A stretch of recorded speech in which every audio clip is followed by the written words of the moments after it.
According to actually PwC statistics, 100% of industries are expanding their usage of AI.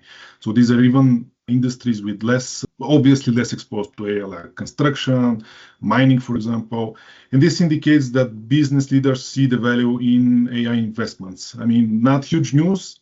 We've seen it over the place. We've seen really big deals happening nowadays. But what we are, I guess, more interested in this webinar is how is the sourcing market influenced by AI? What is different in the roles, in the projects, and the requests that you have? So I think maybe to make this relevant in terms of on the call here, we've got a lot of contractors, and they're presenting themselves to try and land those next projects. And I'd say that one angle of addressing that question is if you've been on a long-term project and you haven't been marketing yourself for the last 2 or 3 years, and now you're getting back into that, there's definitely been a marketable shift. So if you went back, say, 4 years ago and you looked at an opportunity and had 10 criteria and you met 6 of them or 7 of those criteria, you're pretty sure that you're probably going to at least have a conversation. And then you can fill in and address, you can speak about those missing 3 or 4 other skills that weren't 100% matched from your CV. And with AI, I'd say that is completely gone.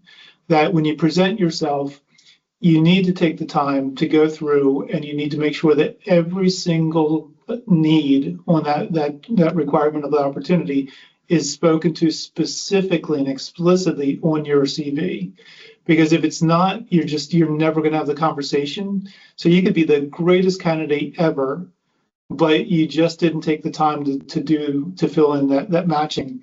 You're never going to have the initial conversation, and everyone loses in that scenario. So you don't get the opportunity.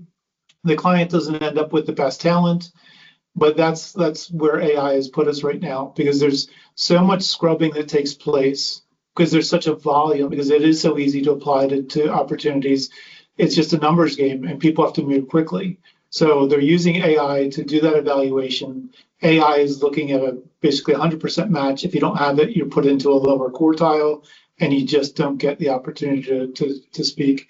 So I think, from a jobs market perspective, that's what I would say I'm seeing is the biggest shift. And I think there's a lot of people out there who just haven't caught up to that. And they're still thinking, yeah, I meet 8 out of 10 requirements. I'm sure I'm going to speak to somebody. You're probably not. And that's a big shift.